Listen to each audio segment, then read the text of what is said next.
सबसे पहले तो जरा कहां चलना चाहेंगे? जम्मू कश्मीर की बात कर लें। हाँ, सिर्फ मुकुट से शुरू कर लीजिए। तो चलिए रिफत, अब कुछ ही देर रह गई है, यानी जब हमारे पास जो सबसे बड़ा महापोल हम दिखाएंगे। लेकिन इस बार अगर देखा जाए तो बंपर वोटिंग हुई है तीनों ही फेजेस में, तो ये कम से कम बहुत अच्छी बात है। आवाम जो है वो भी चाहती है कि लोकतंत्र का जो सबसे बड़ा पर्व है उसमें बढ़ चढ़कर उन्होंने हिस्सा लिया है, अपनी सरकार होने। देखिए पंकज, बिल्कुल सही कहा आपने। सबसे पहले तो मैं ये कहूंगा कि जितने भी कैंडिडेट्स हैं जिन्होंने चुनाव लड़ा है, उनकी धड़कनें तेज होने लगी होंगी, क्योंकि एग्जिट पोल आ जाएगा और पता चल पाएगा कि कौन जीत रहा है। खासतौर से जो पॉलिटिकल पार्टीज हैं उनकी नजरें होंगी इस एग्जिट पोल पे, क्योंकि फर्स्ट को लास्ट फेज था। 3 फेजेस में जम्मू कश्मीर के चुनाव हुए।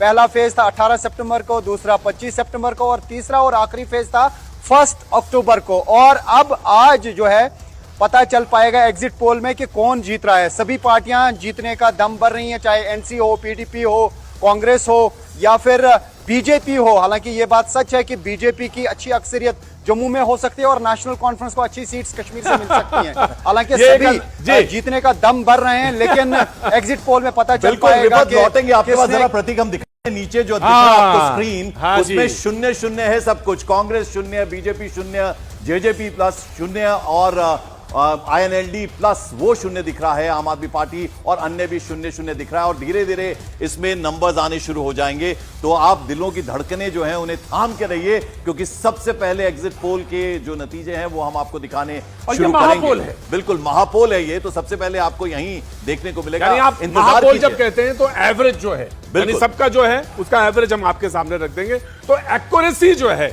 वो बिल्कुल एकदम नजदीक तक हम पहुंच जाए। बिल्कुल। तो आप चलिए हरियाणा की बात करते हैं अभी। हाँ जी, अब कुछ ही देर बची है, 6 बजे तक वोटिंग होनी है। थोड़ा सा एक जहां पे लोग रचना के पास चलते हैं। रचना, जो वोटिंग हुआ, वोटिंग का को लेकर उत्साह, वोटिंग को लेकर जो इश्यूज, क्या लोगों से बात हुई, लाइन में खड़े लोगों से बातचीत हुई, या जहां आप गई पोलिंग स्टेशन पे वहां क्या दिखा? 1-2 पॉइंट्स रचना। बिल्कुल, अगर बात अंबाला की जाए तो अंबाला में जो शुरुआत थी वो बहुत धीमी नजर आई। और इस वक्त मैं पानीपत में हूँ, यहाँ पर गजब का उत्साह लोगों में दिखाई दे रहा है। लोग अपने घरों से वोट करने के लिए पहुंच रहे हैं। और सबसे बड़ी चीज यहाँ पर सेल्फी पॉइंट जो है, तो सेल्फी पॉइंट से भी लोगों को अलग अलग तरीके की चीजें और उत्साह आप देख सकते हैं। प्रतीक किस तरीके से आपको स्क्रीन पर दिखाई दे रहा होगा कि लोगों का जो आना जाना है वो अब बढ़ चुका है, क्योंकि 1 घंटे बाद 6 बजे जो वोटिंग है वो खत्म हो जाएगी। तो जो यहाँ के लोग हैं, पानीपत के जो लोग हैं, वो बेहद ज्यादा जागरूक नजर आ रहे हैं, क्योंकि वो इस मौके को चूकना नहीं चाहते। और इसी तरीके के स्लोगन्स भी यहाँ रखे हैं कि नहीं करेंगे यदि मतदान तो बहुत बड़ा होगा नुकसान। तो नुकसान से बचाने के लिए अपने प्रदेश को मतदान की तरफ बढ़ते हुए लोग नजर आ रहे हैं। अपने वीजे से कहूंगी कि दूसरी तरफ भी आपको दिखाएं कि यहाँ पर कतार है, लोग किस तरीके से इंतजार कर रहे हैं कि उनकी बारी आए, वो अपने इस चुनाव के पर्व में अपना जो योगदान है वो यहाँ पर दे पाए। बिल्कुल। तो अब कुछ ही वक्त बचा है, लगभग 1 घंटे का वक्त बचा है। जरा रुक कर लेते हैं नीरज का। सोनीपत में नीरज है, जरा सोनीपत का बताइए परसेंटेज कितनी रही है जब तक कि आपके पास आंकड़े हैं 4 बजे तक? क्या कितना उत्साह लोगों ने दिखाया सोनीपत में नीरज?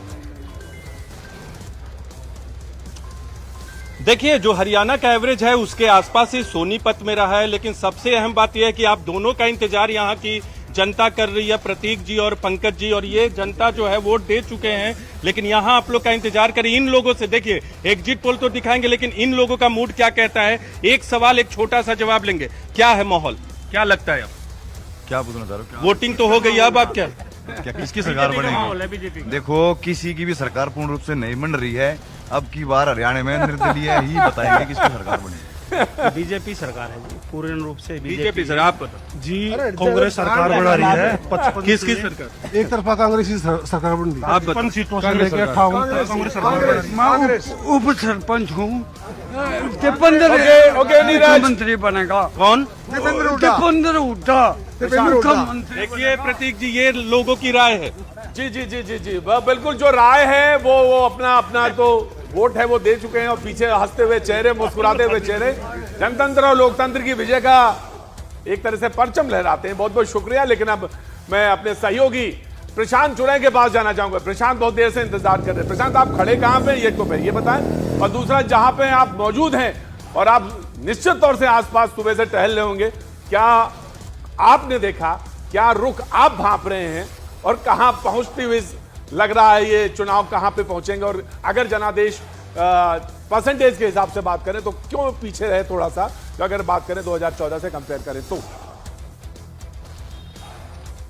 जी बिल्कुल बिल्कुल, राई विधानसभा क्षेत्र है ये सोनीपत जिले का, और यहाँ पर सुबह सुबह तो जबरदस्त उत्साह देखने को मिल रहा था और लग रहा था कि ये रिकॉर्ड के करीब या उसको तोड़ते हुए दिखाई देंगे, लेकिन 54% के आसपास तक का मतदान 4 बजे तक हुआ है। राई विधानसभा क्षेत्र की भी बात करें तो 53% के आसपास करीब करीब मतदान हो गया है। 6 बजने में अभी वक्त है, इसलिए ये प्रतिशत बढ़ सकता है, लेकिन जो रिकॉर्ड तोड़ हो सकता है मतदान, वैसी कोई स्थिति नहीं दिखाई दे रही है। एक आम अवधारणा ये भी देखी गई जितने एनालिस्ट होते हैं या राजनीतिक जानकार, कि जब भी सरकार के खिलाफ लोगों में गुस्सा होता है या वोट करना होता है तो प्रतिशत बहुत बढ़ता है, लेकिन वैसा कुछ नहीं दिखा है। लेकिन ये एनालिसिस भी हमेशा पिछले दिनों में लागू होता नहीं दिखाई दिया था, यानी कि मत प्रतिशत कम होने के बावजूद सरकारें बदली दिखाई दी थी।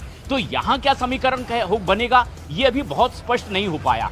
पर्टिकुलर सीट की भी बात करें तो कुछ ऐसे नेता थे जो उम्मीद लगाए बैठे थे, उन्हें टिकट नहीं मिला, वो बागी होकर मैदान में उतरना चाहते थे, कुछ को मनाया गया, कुछ को नहीं मनाया गया। लेकिन लब्बो लुआब ये है, सार ये है कि हरियाणा में इस तरह से ट्रैक्टर तो लगातार चले जा रहे हैं, इस बीच इसी पर चढ़ करके कोई मतदान केंद्रों तक वोट देने भी पहुंच रहे हैं, लेकिन अब स्थिति ये है कि सीधे बीजेपी और कांग्रेस के बीच ही कांटे की टक्कर है। चाहे जेजेपी हो, आईएनएलडी हो या दूसरे राजनीतिक दल हो, जैसे कांग्रेस के साथ जो आईएनडीआईए में आम आदमी पार्टी है, ये टक्कर में उस तरह का अपना प्रतिनिधित्व नहीं दिखा पा रही है। ये बात साफ है कि टक्कर बिल्कुल। और प्रशांत, जो भविष्य है वो तो मतपेटी में देखिए, अब आने वाला 1 घंटा बाकी बचा है, तो वो तो अब नतीजे वाले दिन ही पता चलेगा। लेकिन आज एग्जिट पोल हम दिखाने वाले हैं, तो एक तरह का संकेत एक तरह का देखने को मिलेगा। तो फाइनल रिजल्ट से पहले आपको जरा दोनों ही राज्य, जम्मू कश्मीर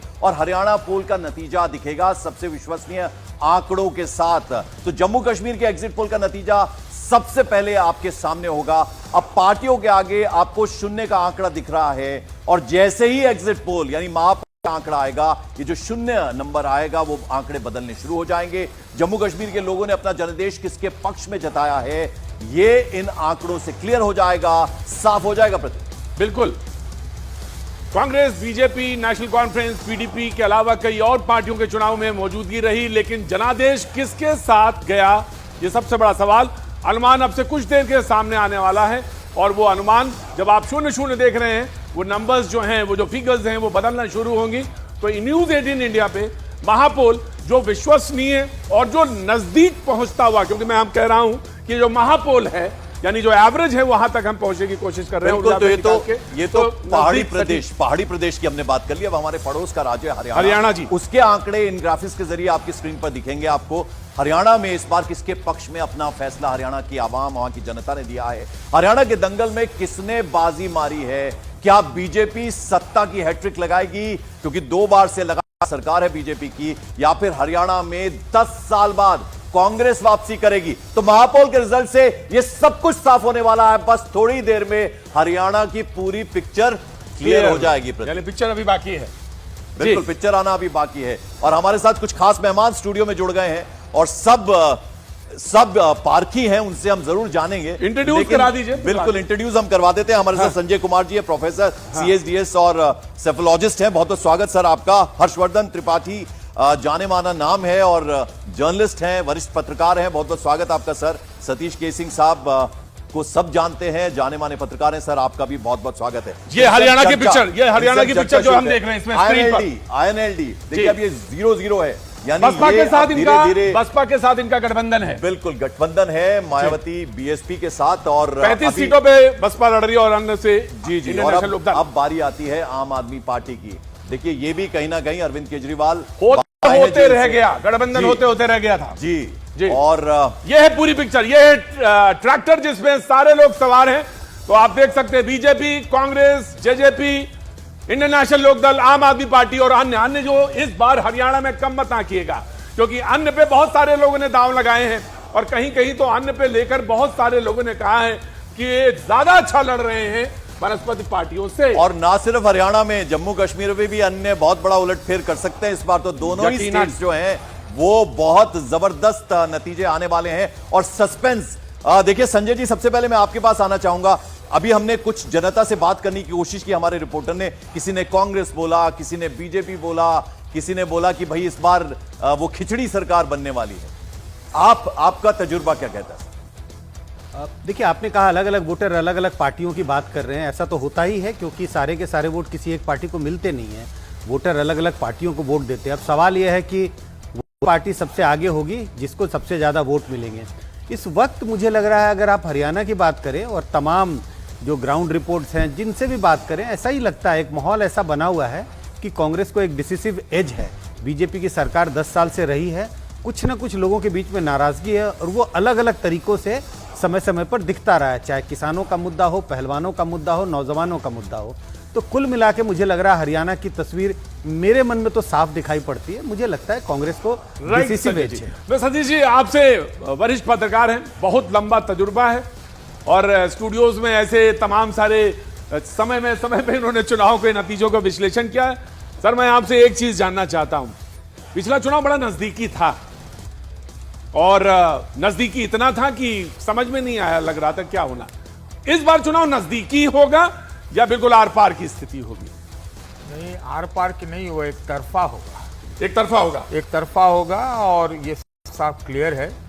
कहीं से कोई इसमें इस बार कोई एग्जिट पोल अगर आप लोग ला रहे हैं, जी सर, थोड़ा सावधानी से लाइएगा। जी जी जी। बहुत सिखाया है लोकसभा के चुनावों ने। हाँ जी। तो ये जो अभी संजय जी ने किसान, पहलवान, नौजवान, अग्निवीर, हाँ, ये वाली जो बात कही है उसमें बहुत दम है। और कांग्रेस पार्टी का नैरेटिव जो पूरे देश में चलाने का प्रयास हो रहा है, तो मैं मानता हूं कि ये कुरुक्षेत्र है। वो हरियाणा की जनमानस तक पहुंचा सतीश जी, आपको लगता है इस बार जब वो वोट करने के लिए गया होगा? हमको लगता है कि कांग्रेस ने वो सारे नैरेटिव हरियाणा को लेकर ही तैयार किए और वहीं से वो पूरे देश में ले गए हैं। क्योंकि हरियाणा और कांग्रेस की भीड़ जो दिल्ली में जुटती है, उसमें बड़ा जबरदस्त जमीनी, मतलब एक बहुत बिल्कुल। हर्षवर्धन जी, जरा आपको चर्चा में एक लाइन और बोलना